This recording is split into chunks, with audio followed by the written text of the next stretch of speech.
Hello students, last video में हमने AC current की और एसी ईएमएफ की एवरेज वैल्यू निकाली थी और एवरेज वैल्यू हमने जो कैलकुलेट की थी वो ओवर द हाफ साइकिल थी, पॉजिटिव हाफ साइकिल में या फिर नेगेटिव हाफ साइकिल T/2 से T।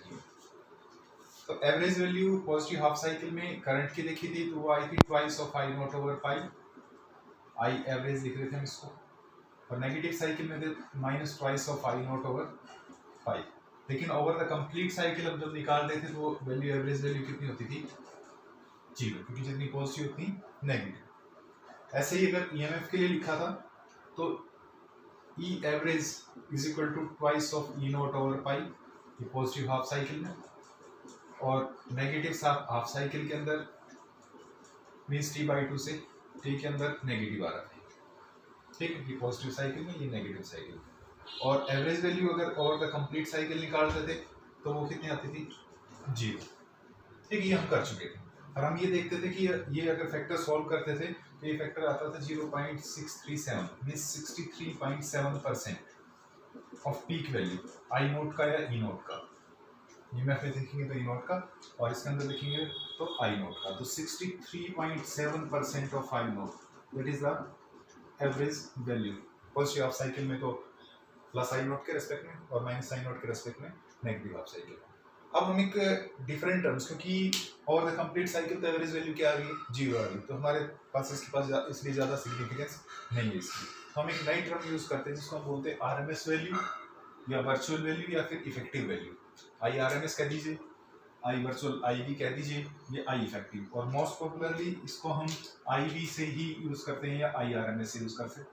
So I V word use करेंगे, I V stands for virtual value. ठीक है, जो भी एसी की सपोज आपको दे दिया कि सपोज 220 वोल्ट एसी, इसका मतलब ये है कि ये 220 वोल्ट जो एसी दे रखी है इसकी पीक वैल्यू नहीं है, ये कौन सी वैल्यू है? That is the virtual value 220।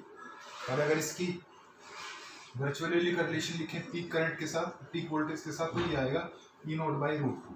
तो अगर ई नोट निकालेंगे so that E note will be √2 times of E, means ये रिलेशन है, तो ये रिलेशन हमने एस्टेब्लिश करना। इसी तरह से अगर करंट के लिए लिखेंगे so I V will be equal to I naught by √2। So I naught देखेंगे तो that will be √2 times of I. ठीक है, तो जो भी एसी एलिमेंट्स के ऊपर जो भी रेटिंग्स लिखी होती है, करंट की लिखी हुई है, सपोज आपको लिख दिया 5 एम्पियर एसी, इसका मतलब ये वर्चुअल वैल्यू है।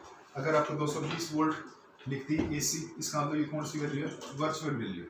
ठीक है, तो ये वर्चुअल वैल्यूज आपको मेंशन्ड होती है करंट या वोल्टेज की। तो अब हम इस रिलेशन को ड्राइव करते हैं फॉर अल्टरनेटिंग करंट के लिए कि वर्चुअल वैल्यू होती है that is I naught by √2, और इसको अगर सोल्व करें तो that will be 0.707 times of I note means 70.7% of peak value. तो ये रिजल्ट हम निकालते हैं। ठीक है, इसके लिए कुछ रिजल्ट यूज किए जाने, तो वो रिजल्ट मैं आपको बता रहा हूँ। छोटे से कुछ ट्रिग्नोमेट्री के और कुछ इंटीग्रेशन के रिजल्ट हैं, वो हमें ध्यान भी रखने हैं। ठीक है, पहले भी हम यूज करते आएंगे वैसे। देखिए, हम ये कहते हैं कि हाँ, कि अगर आपके पास कोई ये एक्सप्रेशन आ जाए साइन स्क्वायर थीटा, ठीक है, आपने 10th क्लास में यूज किया होगा साइन स्क्वायर थीटा को, अगर क्योंकि ये आपके पास किस है स्क्वायर टर्म में, साइन स्क्वायर या कोस स्क्वायर हो, तो साइन स्क्वायर थीटा होता भी 1 माइनस कोस, डबल एंगल हो जाता है, यहाँ पे थीटा है तो 2 थीटा और डिवाइडेड बाय 2। ठीक है, ऐसे ही अगर कोस स्क्वायर के लिखेंगे लिए कोस स्क्वायर थीटा आगे किसी यूनिट में काम आएगा तो यहाँ पे 1 प्लस हो जाएगा, कोस में प्लस होता है और साइन में होता है माइनस। जैसे कि सपोज हमें यूज करना पड़ जाए कि sine square of omega T, तो sine square of omega T को हम एक्सपेंड करेंगे कैसे? 1 minus cos twice of omega T. ये अगर इसको थीटा बोले, यहाँ कितना होगा? 2 थीटा। ठीक है, और बाय 2। ठीक, तो ये रिजल्ट हमारे पास तो यूज होगा। दूसरी बात कि अगर हमें इंटीग्रेशन करें, ठीक है, तो आपको पता है कि इंटीग्रेशन सपोज इसका ही करना पड़ जाए हमें साइन स्क्वायर थीटा का, integration of sine square of omega T dt, ये इंटीग्रेशन करना हो तो इस साइन स्क्वायर को हम एक्सपेंड करके कैसे लिख देंगे? दैट विल बी सपोज 0 से t कर रहे हैं तो इसको ऐसे लिखा जाएगा 1 माइनस cos 2 ओमेगा टी और डिवाइडेड बाय 2। ठीक है, और इंटीग्रेशन फ्रॉम 0 टू t। ठीक है, और dt, तो dt जब इस पे लगेगा इस पे भी तो 2 तो बाहर ले लेते हैं। ठीक है, और ये हुआ 1 dt फर्स्ट पार्ट का इंटीग्रेशन का 0 से t, और सेकंड पार्ट में क्या आएगा, that will B cos twice of, sorry integration किसका 0 to t और cos twice of omega t, और 2 तो बाहर चला ही गया था, और dt। ठीक, तो हमें इसका 1 dt का इंटीग्रेशन तो क्या होगा, t होता है, डेरिवेटिव से इंटीग्रेशन कट जाए। cos का जो इंटीग्रेशन लिखा जाता है भाई, cos का integration suppose cos x dx हो, तो cos x का इंटीग्रेशन होता है भाई माइनस sin x। ठीक है, केवल cos x का, x के रेस्पेक्ट में करें। लेकिन अगर मैं कहूँ कि cos of 2x हो, तो cos 2x का कितना आएगा, minus sin 2x, but 2x है तो 2x का डेरिवेटिव कितना 2, तो वो डिवीजन में लिखा जाएगा। ऐसे ही अगर मैं लिखूँ cos omega t dt, t के रेस्पेक्ट में करें तो cos का इंटीग्रेशन कितना आएगा, माइनस sin। ठीक है, एज सच, बट क्या है ये टर्म, t नहीं है बट क्या है, ओमेगा t, तो ओमेगा t का डेरिवेटिव डिवीजन में कर दीजिए, और डेरिवेटिव ऑफ ओमेगा t कितना होता है, that is omega, so minus sin omega t by omega, ये रिजल्ट आएगा।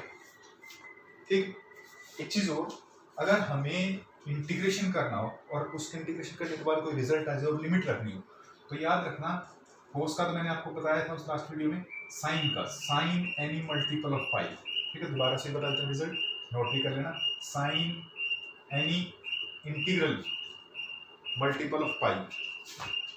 ठीक, इंटीग्रल मल्टीपल ऑफ पाई कितना होता है, 0, n क्या होना चाहिए,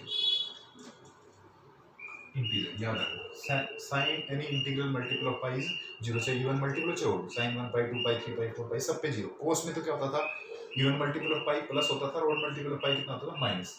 दूसरी चीज, अगर साइन में यहाँ पे सपोज n हो और ये पाई बाई 2, ठीक है, जबकि n क्या है आपके पास, ओड मल्टीपल, कैसे हो, ओड, ओड का मतलब suppose 1 pi by 2 3 pi by 2 ऐसे, n कैसे हो, ओड। ठीक है, तो ये आपके पास पाई बाई 2 पे साइन 90 कितना होता है, +1, और साइन 270 कितना होता है, -1। तो ये अल्टरनेटिवली ये वैल्यूज कितनी होगी, इट विल बी +1 -1 इस तरीके से। ठीक है, अल्टरनेटिवली एक बार प्लस तो दूसरी बार माइनस, इस तरह से। ये याद रखना है, किसके रिजल्ट होते हैं, साइन के। Sine any multiple of pi is 0, और अगर पाई बाई 2 के मल्टीपल लिखेंगे तो ओड मल्टीपल कैसे आएंगे आपके पास, +1 और -1। कोस में हम लिखते थे कोस एन पाई, तो वो आता था +1 और -1। +1 तो आता था किसके लिए, इवन के लिए, sine even multiple of pi is +1, और ओड मल्टीपल ऑफ पाई कैसा होता था, -1। ये कोस के लिए रिजल्ट था। और अगर कोस के लिए odd multiple of pi by 2 लिखेंगे, suppose pi by 2 stands for 90 degree, ठीक है, रेडियंस में है रिजल्ट ये, तो आप ये लिखेंगे तो they will be 0। Pi by 2 का कोई भी मल्टीपल हो 0 का, कोस 90 कितना होता है 0, कोस 270 कितना होता है 0, उसके कोई भी मल्टीपल आ जाए तो वो क्या होंगे 0। ये दोनों रिजल्ट आपके पास इंपॉर्टेंट हैं। ठीक, मैं एक बार लिख लेता हूं।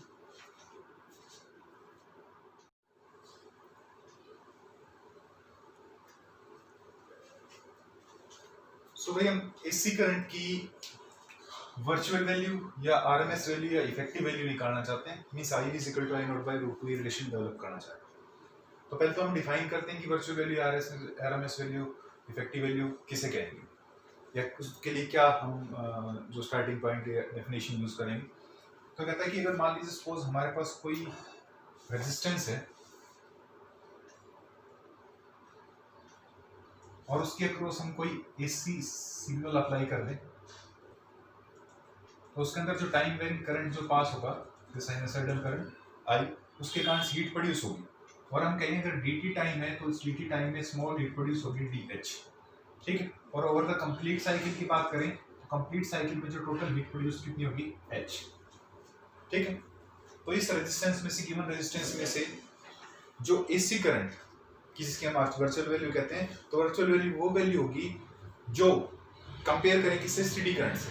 कैसे कि RMS value or virtual value of FD current is defined as that value of the steady current, that value of the steady current इस DC से कंपेयर करें, which would generate the same heat क्या करेगी, generate करेगी in the same time as is done by जो कौन करे, AC। इस AC पास करिए, ठीक है, तो हमें AC के बारे में तो नॉन नहीं है, DC के बारे में ना, तो DC पास करे उतने ही टाइम के अंदर उसी रेजिस्टेंस के अंदर, तो जितनी हीट उस टाइम साइकिल है जो AC का, उस टाइम साइकिल में उस रेजिस्टेंस के अक्रॉस DC में जितनी हीट प्रोड्यूस की उतनी ही क्या करे AC करे तो AC की जितनी वैल्यू लेनी पड़ेगी वो वैल्यू कौन सी वैल्यू होगी, that will be the virtual value, और ये वर्चुअल वैल्यू हमें निकालनी है in terms of peak value. ठीक है, तो हम क्या मान लेते हैं कि इसके अंदर जो इंस्टेंटेनियस जो करंट है उस करंट की जो AC करंट है, let AC current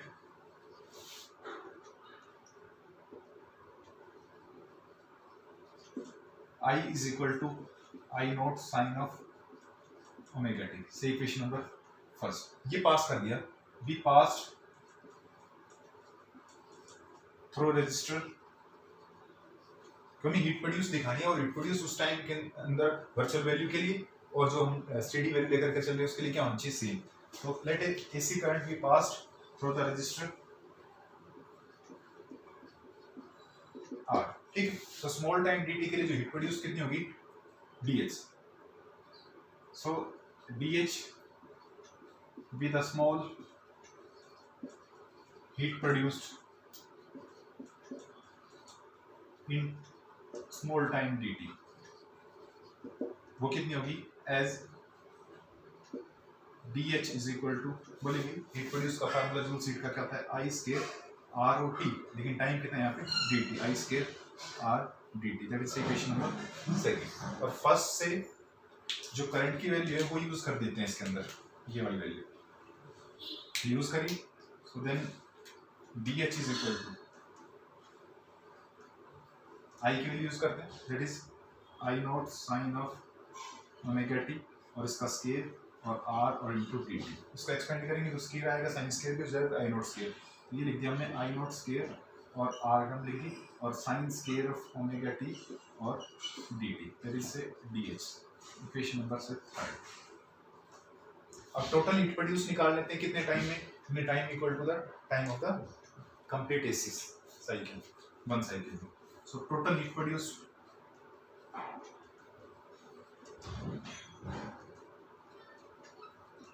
in time कितना, 0 से t, तो वो क्या हो गया first h and h will be the sum और you can say the integration of dH for किसके लिए, 0 से t के लिए, तो h will be equal to integration dH की वैल्यू लिख दीजिए कितनी है, आई नॉट स्केयर r और sine square omega t and dt and the limit is from 0 से t, ये आपके पास इक्वेशन नंबर 4 है, ठीक है। अब हम क्या करते हैं कि इंटीग्रेशन की टर्म क्या है, टाइम के रेस्पेक्ट में, तो साइन स्क्वायर ओमेगा टी की टर्म तो अंदर रहेगी और आई नॉट स्क्वायर आ जाएगा बाहर, इसको मैं बाहर लिख देता हूँ। So h is equal to I not square, r तो आ गया बाहर, ठीक है, और अंदर इंटीग्रेशन में बच गया 0 टू t और किसका, sine square omega T dt।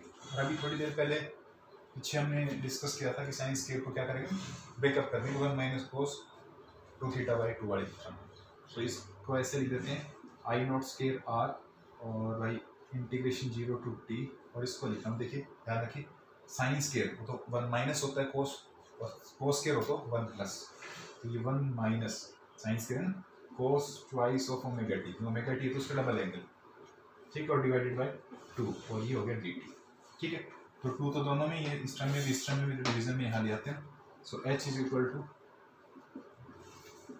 I not square r divided by 2, ठीक, और इसको इंटीग्रेशन को, क्योंकि रिजल्ट में पहले लिख चुका था, क्या रिजल्ट है, sine square of omega t is equal to 1 minus cos 2 omega t by 2,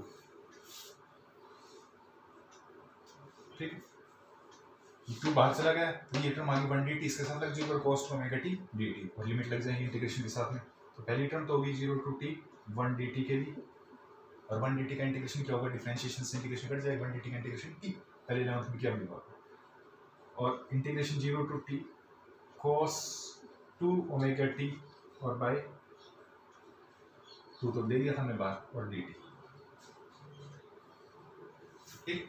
थोड़ा सा ध्यान से सॉल्व करते हैं इसको, इसमें तो 1 dt में तो d हो जाएगा, कोस का इंटीग्रेशन क्या बताया था मैंने, माइनस साइन, कोस का क्या होता है माइनस साइन, तो कोस 2 ओमेगा टी कितना होगा, माइनस साइन 2 ओमेगा टी, लेकिन 2 ओमेगा टी क्योंकि टी के रेस्पेक्ट में करें, 2 ओमेगा टी का कितना होगा, 2 ओमेगा कांस्टेंट है वो, डेरिवेटिव बाहर आ जाएगा, dt बाई dt 1 हो जाएगा।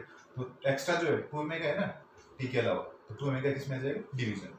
जैसे हम करते थे sin 2x cos 2x का करते थे तो कितना था माइनस sin 2x और 2x का डेरिवेटिव कितना 2, तो 2 डिवीजन में आता है। यहाँ कर देते हैं h is equal to I not square r divided by 2, ठीक है। और 1 dt का इंटीग्रेशन कितना हो गया t, और t पे लिमिट लग जाएगी कहाँ से 0 टू t, माइनस इसका क्या होगा cos का इंटीग्रेशन कितना माइनस साइन 2 ओमेगा t और बाय 2 ओमेगा, राइट। और इसकी लिमिट होगी 0 टू t, ये बड़ा ब्रैकेट में, ठीक। अब एक बात याद रखना, चाहे इसको सोल्व करिए चाहे मत करिए, नॉन मेडिकल वाले डायरेक्टली ये जो रिजल्ट था ओवर द कंप्लीट साइकिल, अगर हमें 0 से 2 पाई अगर सोल्व करना हो cos 2 ओमेगा t को, या 0 से t सोल्व करना हो cos 2 ओमेगा t को, दैट विल बी 0। लिमिट लगाने के बाद सीधा रिजल्ट क्या आएगा 0। तो आपने ये सीधा भी लिख सकते हैं कि ये टर्म हमारी क्या आएगी 0 आएगी। कैसे आएगी मैं समझा रहा हूँ, ठीक है। ये चीज़ कैसे वैनिश करेगी ये बता रहा हूँ, ठीक है। साथ ही साथ कर लेते हैं h इज इक्वल टू, इसको रखेंगे वेरिएबल को रिप्लेस करेंगे अपर लिमिट से, minus variable replace by lower limit means t small t की जगह कैपिटल T माइनस 0, तो that will be I not square r और डिवाइडेड बाय 2 और that will be t minus 0, ठीक है। ये टर्म क्या आएगी माइनस माइनस इसको बाहर ले लीजिए चाहे, ठीक है, प्लस और साइन 2 ओमेगा t और बाय 2 ओमेगा, ठीक है। और इसके जो लिमिट लग रही है वो कितनी लग रही है 0 से t लग रही है, ठीक।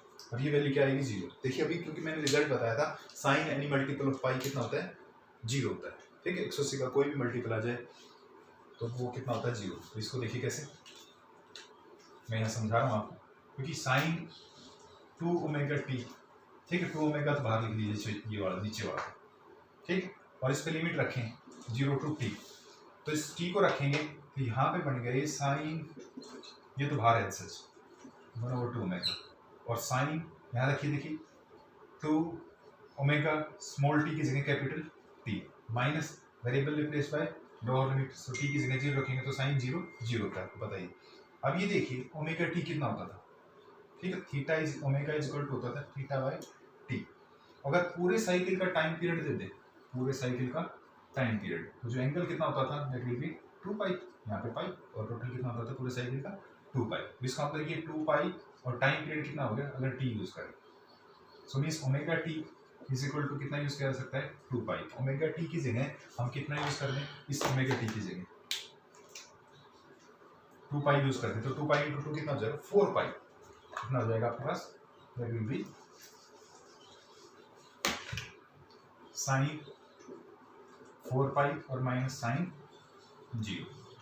और हमने बताया था कि sine any integral multiple of pi, pi का कोई भी मल्टीपल 1 पाई 2 पाई 3 पाई 4 पाई, ठीक है, वो कितना होता है sine any integral multiple of pi is 0। N कोई क्या हो इंटीजर हो तो वो कितना होता है 0। इसका मतलब ये टर्म क्या कर जाएगी वैनिश कर जाएगी, ये भी क्या कर जाएगी वैनिश। तो ओवरऑल इस टर्म को आप जो सोल्व कर रहे थे जो कितनी आ गई आपके पास 0, तो इसका मतलब इस टर्म को हमने क्या कर दे हटा सकते हैं, ठीक है। मैं मेरा करूँगा देखा मैं ठीक ले लेता हूँ इसकी।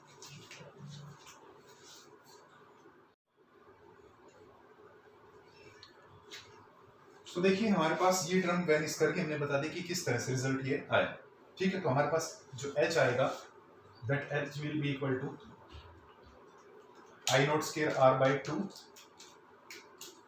जो h है आपके पास ये आया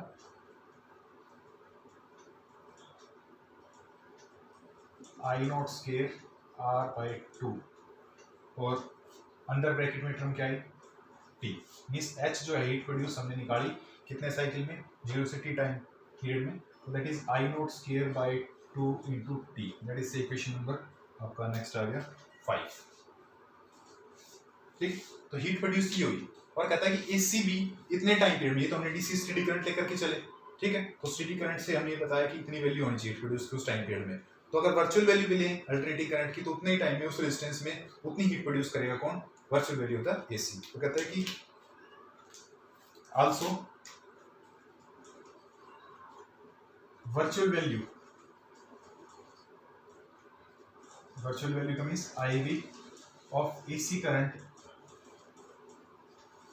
will also generate the same heat, will also generate same heat H in same time. Same time कितना भी 0 से t टाइम, ठीक है। तो इसका मतलब ये हुआ देयरफॉर कि हीट प्रोड्यूस H जो होगी वर्चुअल वैल्यू के लिए कितनी होनी चाहिए, आई स्केयर RT का फार्मूला लगाई, आई स्केयर R और इंटू टी, आई कौन है वर्चुअल वैल्यू ले रहे हैं, तो ये आपके पास हुई इक्वेशन नंबर 6। तो इन दोनों को हीट प्रोड्यूस क्या होनी चाहिए, सेम, तो कंपेयर करें। सो कंपेयरिंग 6 एंड 5 एंड 6 को कंपेयर कर दिया। सो कंपेयर करेंगे तो हम देखेंगे देन इसके लेफ्ट साइड ले लेते हैं, I V square into R into T is equal to, ये हो जाएगा I not square R into T by 2। तो आर टी से आर टी कैंसिल हो गया, मीन्स आई वी स्केयर आपके पास आया आई नॉट स्केयर बाई 2। तो स्केयर हटा देंगे तो स्केयर रूट लेना पड़ेगा, इस साइड में लेंगे तो इस साइड स्केयर से स्केयर हट जाएगा, रूट 2 पे लग जाएगा। So it means that I V is equal to I nought by root 2। ये रिजल्ट हो गया जो हमें याद रखना है, that is 7 I nought by root 2 is 1/√2 times होती है पीक वैल्यू की, कौन पीक वैल्यू का 1/√2 टाइम्स क्या होता है वर्चुअल वैल्यू की। तो अगर इसको रेशनलाइज करके अगर हम लिखें तो आई वी इज इक्वल टू ऐसे लिखा जा सकता है आई नॉट बाई रूट 2 को मल्टीप्लाई कर दिया रूट 2 बाई रूट 2, ठीक है। तो नीचे कितना हो गया 2, तो ये हो गया आई नॉट और root 2 by 2। I nought root 2 की वैल्यू होती है 1.414 और उसको 2 से डिवाइड करेंगे तो कितना जाएगा, that will be equal to virtual value means I V is equal to 0.707 times of I nought. मीन्स आप ये कह सकते हैं कि जो आपके पास वर्चुअल वैल्यू आई वो वर्चुअल वैल्यू कितनी है, that is 70.7% of peak value.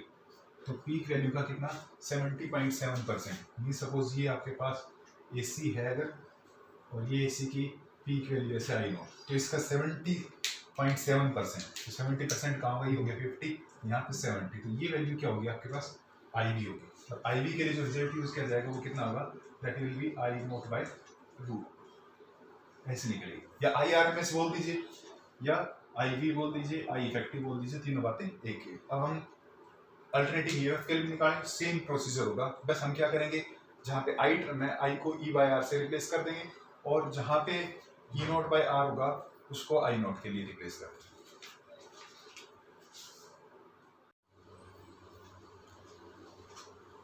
सो यहाँ हम RMS वैल्यू और वर्चुअल वैल्यू और इफेक्टिव वैल्यू हम अल्टरनेटिव EMF के लिए निकाल, ठीक है। मीन्स जो रिलेशन आएगा वो आएगा EV is equal to E nought by root, ये रिलेशन हमें निकालना है 70.7% of peak value of alternative EMF। तो यहाँ हम इसी को चेंज कर देते हैं, ठीक है। तो RMS वैल्यू, वर्चुअल वैल्यू और effective value of an AC alternating EMF या अल्टरनेटिंग वोल्टेज कह सकते हैं, ठीक है, EMF और वोल्टेज। तो IRMS की बजाय क्या हो जाएगा, that will be ERMS, EV और E इफेक्टिव, ऐसे लिखेंगे I की जगह, of alternating voltage is defined as that value of the steady current की बजाय क्या हो जाएगा स्टेडी वोल्टेज। स्टेडी वोल्टेज का मतलब DC वोल्टेज से कंपेयर करें, that value of the steady voltage which would generate means when passed through the resistor will generate the heat as per Joule heating effect, which would generate the same heat in a given resistance in a given time as is done by the AC EMF, alternating EMF when passed through the same resistance in the same time।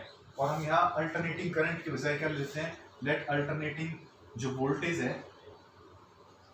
alternating EMF वो हम क्या लिख देते हैं E is equal to E not sine of omega T. और ये बात ध्यान रखते हुए कि जो पीक वैल्यू होगी I naught that will be E naught by R, ठीक। करंट के लिए अगर लिखेंगे we pass through the resistance तो DH भी the small amount of heat produced, ठीक है। तो हम यहाँ I की वैल्यू यूज करेंगे, ठीक है। तो I की जगह हमने कितना लिखना है E बाय आर, I की जगह कितना लिखना है E बाय आर। तो आई की जगह हम यहाँ क्या यूज कर देते हैं E बाय आर, थोड़े थोड़े चेंजेस करने पड़ेंगे, माइनर चेंजेस वो कर लेते हैं। तो आई की जगह मैं लिख देता हूँ E by R लिखेंगे, so DH will be equal to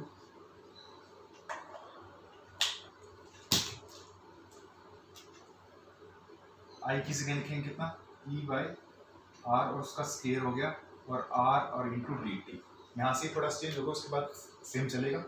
तो आई E की वैल्यू लिखिए, E की वैल्यू कितनी है E not sine of omega T, तो इसको अगर रखेंगे तो ये हो जाएगा हमारे पास E not square sine square omega T और divided by R square, divided by R square. तो ये टर्म हमारे पास हो गई है BH is equal to E not square sine square omega T, ठीक है, और इनटू ब्रैकेट में लिख लेते हैं R और dt और डिवाइडेड बाय R का स्केयर क्या होगा R स्केयर। तो R स्केयर का एक ही R कैंसिल हो जाएगा यहाँ से, हम इस टर्म हमारे पास क्या बनेगी E not square over R, क्या बनेगा E not square over R, जो हीट प्रोड्यूस आई है DH में, एक बार इसको दोबारा से लिख देते हैं। So DH is equal to E not square by R और क्या बच गया sine square of omega T, sine square of omega T और dt, ठीक है। ये आपके पास नेक्स्ट इक्वेशन थर्ड आई। तो हीट प्रोड्यूस स्मॉल टाइम में थी, सो टोटल हीट प्रोड्यूस को अगर लिखेंगे that will be the integration, so total heat produce, so total heat produced will be h in time dt, 0 से t, that will be what the integration, h will be the integration of किसका dh, dh का integration होगा उस time t के अंदर, ठीक है। तो इस dh की वैल्यू यहाँ लिख दें, तो e not square over r sine square omega t के साथ sine square omega t dt के साथ क्या आएगा i not square over r की जगह e not square over r आएगा, ठीक है। तो हम इसको ऐसे लिख देते हैं that will be e not square divided by r, ठीक है। तो i नॉट स्क्वायर r जो टर्म थी उसके जगह e not square over r ये लिखा जाएगा। तो हम यहाँ पे चेंज कर देते हैं, means i not square over r की जगह कितना आएगा that will be e not square over r, e not square over r, ठीक। बाकी term sine square omega t dt same, इसके जगह कितना e not square over r, क्योंकि हमने जब ये यूज करेंगे देखिए हमारे पास टर्म है कितनी आई नॉट स्क्वायर आर की जगह लिखेंगे, तो आई नॉट की जगह कितना लिखेंगे ई नॉट बाय आर लिखेंगे, ठीक है। और ये बाहर आर था तो ये क्या आया ई नॉट स्क्वायर और आर स्क्वायर और इनटू आर, आर स्क्वायर का एक आर कैंसिल हो जाएगा तो कितना है ई नॉट स्क्वायर ओवर आर। इसका मतलब ये जहाँ पे भी आई नॉट स्क्वायर आर आ रहा है तो साइन नॉट स्क्वायर आर की जगह क्या लिख दें E naught square over R, और ऐसा ही हम कर रहे हैं जहाँ कहीं भी हमारे पास I not square over R आ रहा था उसकी जगह क्या लिखते हैं E naught square over R, तो जहाँ कहीं I not square over R आ रहा था उसकी naught square over R, I not square over R की जगह लिख दें E naught square over R, E naught square over R. तो आर था तो बटे में 2 था तो 2r हो गया, ये 2 इसका यहाँ से बाहर आया था ये वाला, तो इसको लिख दिया ई नॉट स्क्वायर आर पर नहीं बट कितना है डिवीजन में ई नॉट स्क्वायर ओवर आर, ठीक है। इसको भी क्या लिख दें ये आर डिवीजन में आ जाएगी E naught square over R, E naught square over R, ठीक। ये सेम इंटीग्रेशन इस तरह सॉल्व होगा, तो आई नॉट स्क्वायर आर की जगह कितना लिखा जाएगा E naught square over R, E naught square over R, ये 2 एल्सिस था, तो यहाँ पे भी लिखा जाएगा E naught square over 2r, right. फिर सेम, ठीक है कि भाई ये हीट प्रोड्यूस किसके लिए स्टेडी करंट के लिए, अगर एसी करंट की बात करें तो एसी करंट भी उतने ही टाइम में उसी रेजिस्टेंस में से हीट प्रोड्यूस करने के लिए जितनी वैल्यू एसी की चाहिएगी उसको क्या कहेंगे virtual value, the value of the AC current which would be needed to produce the same amount of heat as is done by the steady current in same the time. So अगर virtual value लें तो वो क्या लिखी जाएगी that will B, क्या लिखा जाएगा बताइए आईवी की जगह क्या लिखा जाएगा that will be what I V लिखा जाएगा वैसे तो, लेकिन आईवी को कितना लिखेंगे ईवी, आई को कैसे लिखेंगे ई बाय आर लिखते हैं ना, तो ईवी स्क्वायर ओवर कितना लिखा जाएगा आर, तो उसका स्केयर करेंगे ना तो आर स्केयर से आर क्या कर जाएगा कैंसिल हो जाएगा, इसका मतलब इसमें दोबारा से रिराइट कर देता हूँ ताकि समझ में आसानी से आ जाए। देयरफॉर आपने एच लिखा हुआ है कितना क्या लिखा जाएगा आई वी स्केयर और आर इंटू टी, लेकिन आई वी कितना लिखा जाएगा that will be E V by R, तो इसको अगर यूज करें तो ये आपके पास एक्सप्रेशन बन जाएगा ई वी का ई वी बाय आर का square, E V by R का स्केयर और इंटू आर इंटू टी। तो ये वी का स्केयर और आर स्केयर और इंटू आर, तो एक आर स्केयर का आर कट जाएगा, ठीक है। तो इसका मतलब ये हुआ, दिस मीन्स, इसको मैं जरूरत पड़ेगी तो दोबारा से लिख लेंगे, कोई बात नहीं, ठीक है। अगर ये नहीं दिखाई पड़ रहा तो थोड़ा बड़ा लिख लेते हैं। एच इज इक्वल टू लिखेंगे आई वी स्केयर और इंटू आर इंटू टी, ठीक है। तो आई वी की जगह कितना लिख दिया, ई वी बाई आर, तो ई वी बाई आर का स्केयर और into R into T. So H will be equal to E V square over R square और इंटू आर इंटू टी, ठीक है। यहाँ से एक आर स्केयर का एक आर कैंसिल हो गया इस आर से, ये स्केयर के आर से कैंसिल हो गया। इसका मतलब जो एच आई आपके पास that will be equal to E V square, ठीक है, और डिवाइडेड बाय आर और इंटू टी। ये इक्वेशन नंबर आपके पास से 6 आ गया। और हमने क्या किया था, कंपेयरिंग 5 एंड 6। तो अगर कंपेयर करें 5 और 6 को, कंपेयरिंग 5 एंड 6 कंपेयर करेंगे एच, ये भी एच, तो E V square over R, E V square over R, so therefore E V square over R और into T is equal to किसके बराबर हो गया, ई नॉट स्केयर ओवर 2r और इंटू टी। क्या क्या टर्म कैंसिल होगी, ठीक है। देखिए आर से आर और टी से टी कैंसिल हो गया, तो टी से टी कैंसिल हो गया और एक आर से एक आर कैंसिल हो गया। तो क्या बचा आपके पास, वो लिख दीजिए। तो हमारे पास बचा भाई E V square is equal to, यहाँ पे कुछ नहीं बचा, is equal to E nought square और बाय 2।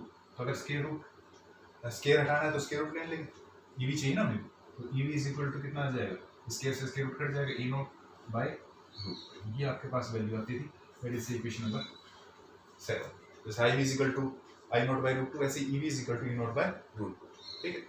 तो आपके पास इसको अगर सोल्व करते हैं तो हम ये कह देंगे, तो E V is equal to कितना आ जाएगा, that will be 0.707 times of किसका, ई नॉट, या 70.7% ऑफ किसका, ई नॉट। ये आपके पास वर्चुअल वैल्यू थी किसकी, एसी की। जैसे कि सपोज आपको कोई कहे कि हमारे पास 220 वोल्ट की एसी 220 वोल्ट, तो 220 वोल्ट एसी कहने का मतलब ये हुआ कि ये कौन सी वैल्यू दे रखी है आपको, वर्चुअल वैल्यू दे रखी है, तो देखिए वर्चुअल वैल्यू, ठीक है। और वर्चुअल वैल्यू को अगर पीक वैल्यू में लिखना हो तो पीक वैल्यू में आप कैसे लिख सकते हैं, पीक वैल्यू निकालनी हो तो E V is equal to कितना है, ई नॉट बाय रूट 2। तो ई नॉट लिखेंगे तो E naught will be equal to root 2 times of E V, ठीक है। तो इसका अगर रूट 2 टाइम्स आप निकालेंगे 220 का, इस रिजल्ट से निकालेंगे, तो that will be equal to root 2 times of 220 E V, E naught होगा, sorry, root 2 times of E V, तो दैट विल बी 311 वोल्ट। इसका मतलब ये हुआ कि अगर हमारे पास डीसी और एसी सिग्नल दोनों है, तो अगर डीसी की बात करें तो डीसी की पीक वैल्यू कितनी रहेगी, 220 वोल्ट टाइम के साथ चेंज नहीं होती, लेकिन एसी की जो पीक वैल्यू होगी वो कितनी होगी, 311 वोल्ट। इसीलिए AC is more dangerous than DC, ठीक है। हम इस तरह से करेंगे आगे, रेजिस्टेंसेस और इंडक्टर और कैपेसिटेंसेस का एसी के टुवर्ड्स बिहेवियर डिस्कस करेंगे।